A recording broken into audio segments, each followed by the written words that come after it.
not work for us so well. But either way, for those of you that do not know me, I am Sharice Nicole on Instagram. I am so hooked on treasures. And today we are going to be working on half rectangle triangles. It's one of those seemingly simple blocks, but does present a few challenges every now and then, especially when it comes to squaring up. I'm a very extroverted, interactive person. This is the first time I'm doing a live tutorial. And because I am that kind of a person, I thought, well, this might be, I don't know, more fun. Ideally, anyway, we'll see how that goes. And plus it gives people a chance to actually ask questions and not have to like email somebody or DM them later or what have you. We can just do that real time. Makes it, very interactive and, in my opinion, for me, a little bit easier. That's how I work. So hopefully for those that like to have that same sort of interaction, you're in the right place. What we're going to cover are how to draw the lines, meaning prep our fabric, how to sew them, and most importantly, and usually the tricky part, is how to square them up after we have sewn and pressed them. The dimensions that we're using for our tutorial do not matter. I have an example, and this literally is just that, just so I can show you and demonstrate the process. If you have questions, please feel free to ask. I will be checking the chat, so you can just drop them there. I'm pointing over here because my computer is over here. So I'll be looking back and forth. For those of you that did not catch the beginning, I'll be looking back and forth to check that. So you can drop them there so you don't forget. I know I tend to like, oh, question. And if I don't ask it right away or write it down, poof, it's gone. So you can always use that and I will check them. With that, I do want to give you the kind of fair warning, so to speak. You've seen cooking shows, right, where it's like, oh, all these ingredients go into the oven and magically 2 seconds later they come out and it's all finished.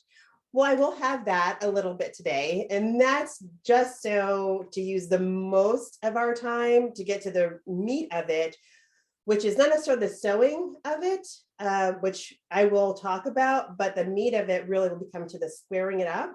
And I want to spend most of our half an hour doing that. I know I've kind of cut into our time a little bit today, and I don't want to waste your time, if at all possible, anymore. And we're going to go ahead and jump in.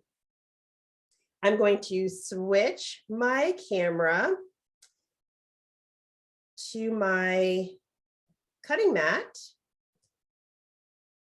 So yeah, awesome. Let me do a little adjustment, Okay, excellent. So this is my half rectangle triangle reference guide. In your email after our tutorial, once I get the recording ready, you will also get a copy of this. It takes you through all the steps that we're going to go through today, but you'll have this handy for you so you can have it next to your sewing table or your cutting mat to refer to after. You'll also have this video, so that's 2 different resources you'll get to walk away with at the end. I was so mad that I had this thing. And if everyone can make sure your phone or device is muted, I would appreciate it. That way, if you do have any other conversations, we don't want to hear your private information. And that way also, we can also get all the information in the recording. And make this choice but you. And again, that's why I had such a big smile on my face. Awesome. Okay, so here we go. To start with, if you can't see anything or have difficulties, either raise your hand or just speak up and yell at me or type it in the chat. I'm moving the chat so I can see it. There we go. So here I have my 2 rectangles. I have 4 total, actually, which you will need. 2 pieces of fabric will yield 2 half rectangle triangles. This is very similar to doing 2 at a time, half square triangles. We're going to start with drawing the lines on the wrong side of one set of fabrics. I chose the white fabric in this case. I was hoping that it would, the white line, which the dark line would show better on the white fabric, but I have simply drawn from one corner to the opposite diagonal corner. Now you'll notice that this diagonal goes one way and this diagonal goes from the bottom left to the top right. So they go in two different directions. I call it the backslash versus the forward slash, like on your keyboard, on your computer. So same principle. What's going to happen is that these will give you two different kinds of half rectangle triangles. Unlike half square triangles, you can't just do one line any way you want and turn it and it's all the same. Unfortunately, with this, you actually have to consciously do two different line directions in order to get two different types of HRTs, which I will show you when we get to that point after we've sewn them together. So my lines go from top left to bottom right and from bottom left to top right. Once you have drawn those, to line them up with your other fabrics, they are going to be what's like a little slightly off kilter. I will start with this one from my top left to bottom right. Is instead of lining it up on top directly, you actually will tilt it. So you're going to turn that top fabric to the right. So the opposite corners match up. So you're not lining them up this way and sewing like your half square triangles, a little different. You actually turn the fabric with the line on it. So the opposite corners are lined up. Likewise, with the bottom left to top right line, you will turn it the opposite direction to the left or counterclockwise. So the opposite corners match up. So this is what your two pieces will look like before you put them into the sewing machine. To sew them up, I use my 1/4 inch feet. Well, these are two different ones that I have. One has this guide, if you will, on it. The other one is just the two-pronged open one. Either one, you will use your 1/4 inch foot. So it lines up and you're going to sew at a 1/4 inch on both sides of that line. So you will actually have two seam lines, one on, in this case, the right side and one on the left side. They're a 1/4 inch away from the center line that you've drawn. So here is that cooking show magic that I talked about. So they are magically sewn, right? If only sewing was this fast. But I have sewn the 1/4 inch on the left and right sides. They look very similar. I know my fabric colors have changed, but I basically found some scraps in my bin to be able to prepare for today. That's a great way to use scraps, right? Teach a class. So nonetheless, once you have sewn up your half rectangle triangles and you have your backslashes, one on each side, you are going to cut down the center of that line that you've drawn. Now, if you're one of those people that likes to multi-cut pieces at one time, totally possible. You can see I line it up on my cutting mat so that line goes down the center. Yes, the points match up with the line on my cutting mat. And I can lay another one on top. So this top point matches up with the line of the previous piece. And the bottom point matches up, I'll move that up, on the line on your cutting mat. So you're just basically creating a line down the center so you can cut more than one at a time. Do you have to? No, you can always cut them all individually as you like. That's totally okay. Once you have cut them apart, you will actually get two identical pieces. You will cut them apart and press them. I like to press open in this case. We all have our preferences. Press the dark side if you like to. I press open, but once you cut and press, your bottom left to top right comes out like this. So you have two pieces. They will split apart, you'll press them open, and you have two identical pieces. Likewise, get that out of the way. your piece from the top right to the bottom left will yield 2 pieces as well, going in the opposite direction. So you can compare the 4 pieces.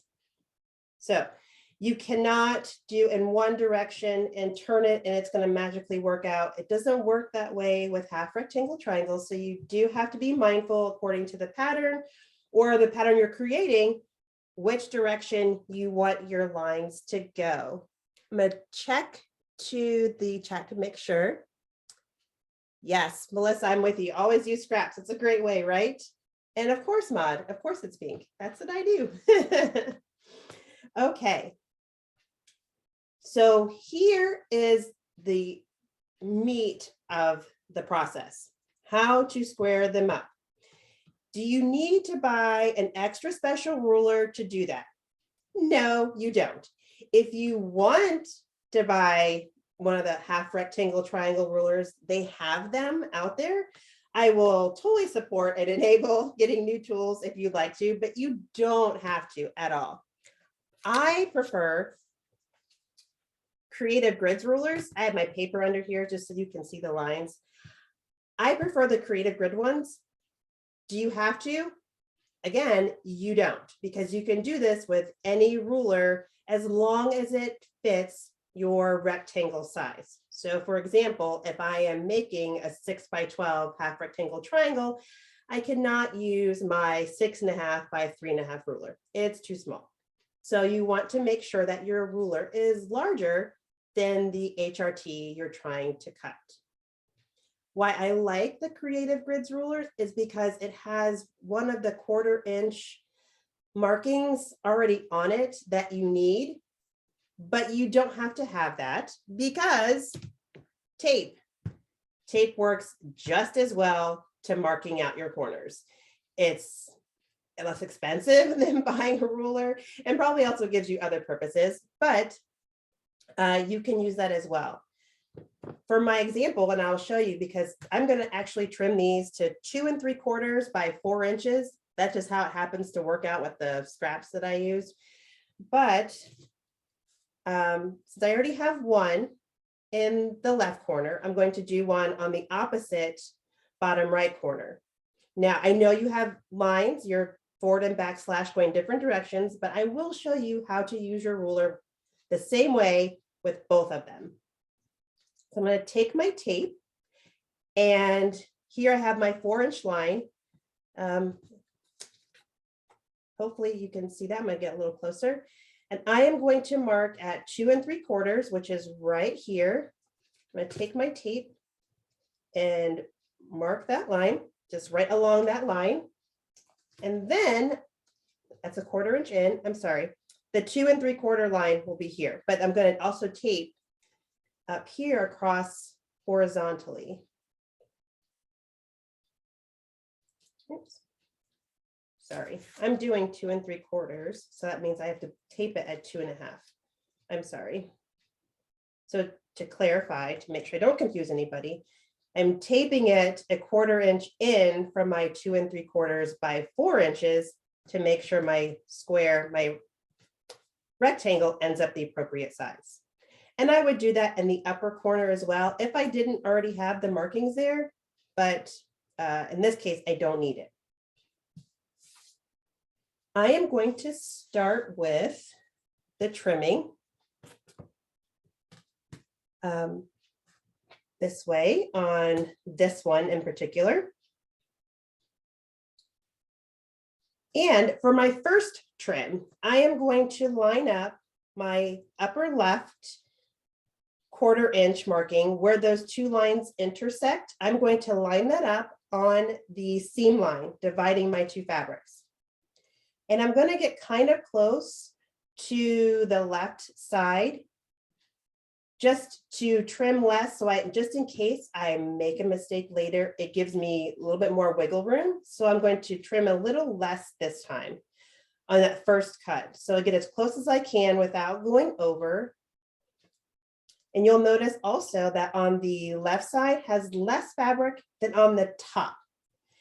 You'll notice that same thing when you get to the other side, and that's okay. You are going to have more fabric on the top than you are on the long sides. So not just the top, but the short side versus the long side. I'll say it that way. That makes it a little bit easier, but you'll have less fabric on the long side than you will on the short side. I'm going to grab my rotary cutter and make my first 2 cuts. Take off the top, hopefully, there we go. And I'm gonna move and take off this tiny bit on the side. Now I've got my nice 90-degree corner here with my blade to the side. And to do my other 2 sides, I will rotate my rectangle 180 degrees. And this is where the bottom corner is going to come in handy. So I have already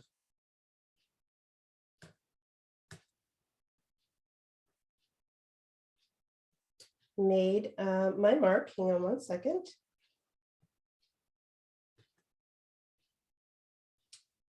You know, I just, that's funny. I am looking at my ruler upside down. So that was not a good idea. So I taped it incorrectly. My apologies. Give me 1 second to move this. That's funny. There we go. 4. There we go. 2 3/4. Sorry about that. I'm just moving my tape around. Of course, now it's stuck. Hang on. I'm going to grab another piece of tape here. Awesome sauce. There we go. So I am going to use my, I'm sorry, everybody. I'm having a hard time seeing my lines with this tape and on the fabric. Usually I don't, but it's giving me a hard time. So I'm sorry, but I will show you here on how I do that. And I will, going to line up my fabric at 4, 2 3/4. There we go. My sticker here keeps getting in the way. Okay, so I'm lining up on my sides at 2 3/4 and at 4 inches, so 4 inches down. You'll notice my intersection here is still on the line, and my point here is in the corner. You may not be able to see that, so I'm going to move it up, but it's in that corner of 2 3/4. And I just moved it. There we go. So now once you have it lined up again, you will cut the excess off the top and the excess off the side. So to avoid confusion, I hope, I'm going to try to do that one more time. This is why you have extras, right? Okay, so I have my ruler, brand new one. I'm going to start in the upper left-hand corner, have that intersection of the 2/4 inch lines on my seam line of the 2 fabrics, trim the top, have as little as possible, trim the left, there we go. Turn my rectangle 180 degrees. So my diagonal line is going the same direction, but the opposite fabric is on top, meaning the second color, this is now on my right-hand side. Find my 2 3/4 line and my 4 inch line.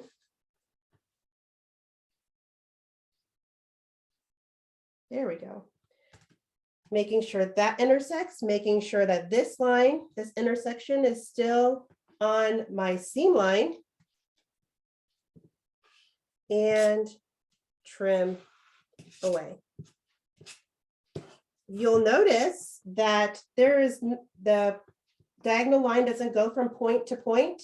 That is okay. That's what you want. You don't want it to be exactly point to point. It will be slightly off. So know that that off measurement is okay. Now I'm going to show you on the opposite diagonal. Instead of getting a different ruler or changing or anything like that, you take your existing ruler and you turn it over. You can move the tape. The tape is easier on this side for me to see. I'm going to add it again so you can see it better this way. But here's my 4 2 3/4. Yeah, there it goes. I'm going to tape a 1/4 inch away from that. 2 3/4. Yes. Sorry, I'm just making sure I have it right. Awesome sauce.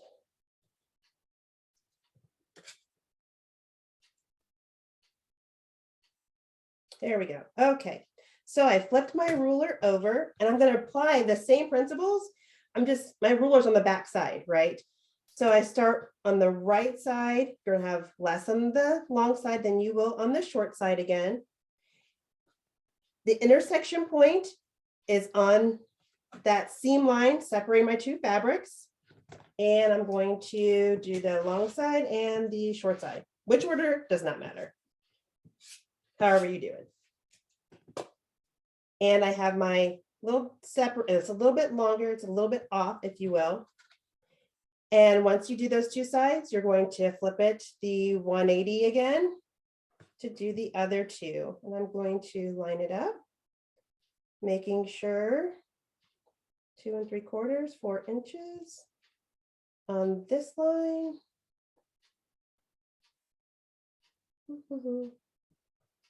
There we go.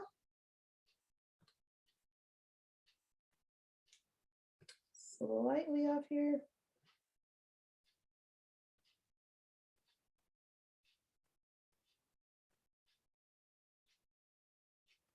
Come on, ruler.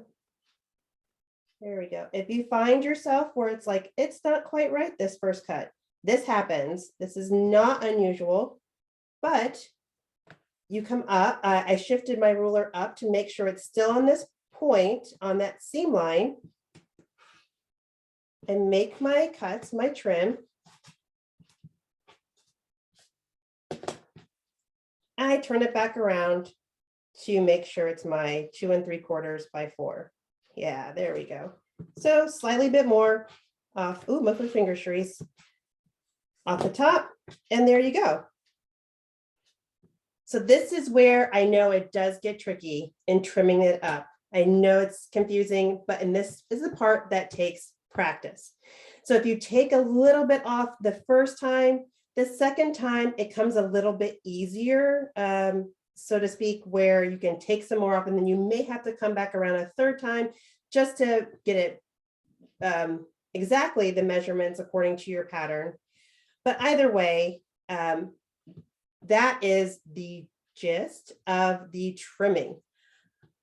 Maud asks, is there a formula to get a particular size HRT? And yes, there is. When I send you your email, you will get a chart that has the different HRT options. So meaning it tells you what the starting dimensions of the rectangle would be, and then what you could trim them up to. So you will get that resource in my email afterwards.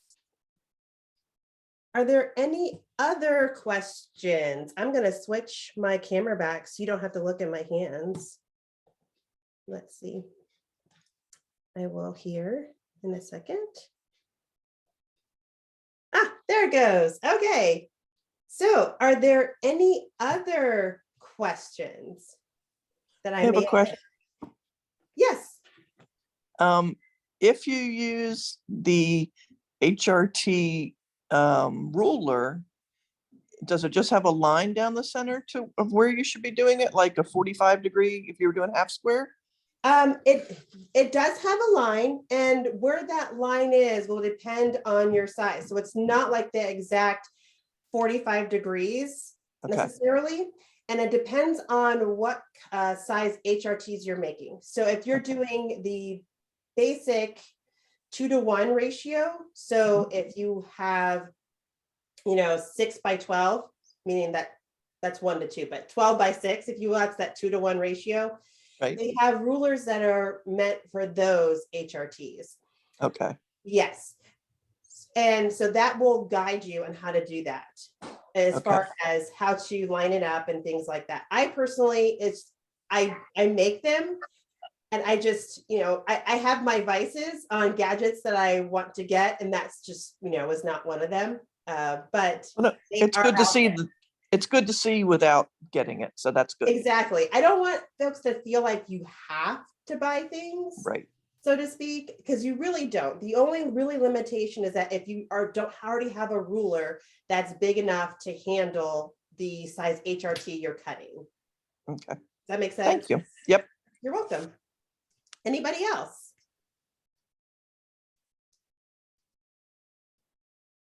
Okay, I hope that's a good sign that there are no more questions, but it's one thing to sit and watch, right?